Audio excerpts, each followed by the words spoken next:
सत्ययुग का अंत करीब था। सृष्टि पर महाप्रलय का भयंकर संकट मंडरा रहा था।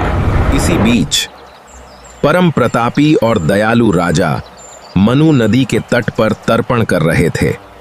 तभी उनकी अंजलि में नदी के जल के साथ एक नन्ही चमकीली सुनहरी मछली आ गई।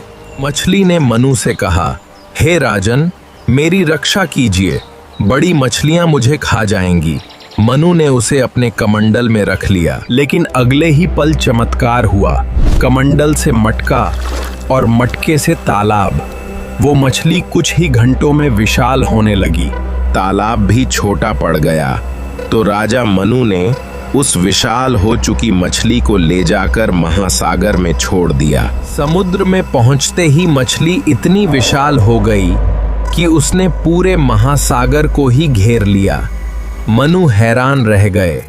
राजा मनु समझ गए कि यह कोई साधारण जीव नहीं है। उन्होंने हाथ जोड़कर पूछा, प्रभु कृपा कर अपना वास्तविक रूप प्रकट करें। तभी साक्षात भगवान विष्णु अपने मत्स्य अवतार में प्रकट हुए और बोले, राजन, आज से 7वें दिन महाप्रलय आएगा। भगवान ने मनु को एक विशाल नौका बनाने का आदेश दिया।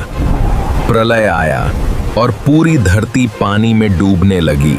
राजा मनु उस नौका में सप्त ऋषियों, औषधियों और सभी जीवों के बीजों को लेकर विनाशकारी लहरों के बीच तैरने लगे। तभी वहां विशाल सींग वाले मत्स्य भगवान प्रकट हुए।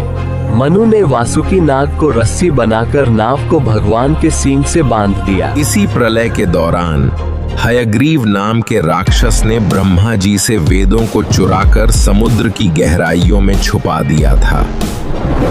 मत्स्य भगवान ने समुद्र की गहराइयों में जाकर उस दुष्ट राक्षस का वध किया और पवित्र वेदों को सुरक्षित वापस हासिल कर लिया। प्रलय समाप्त हुआ और मत्स्य भगवान की कृपा से वेदों और संस्कृति की रक्षा हुई। यहीं से शुरू हुई एक नई सृष्टि और नया युग।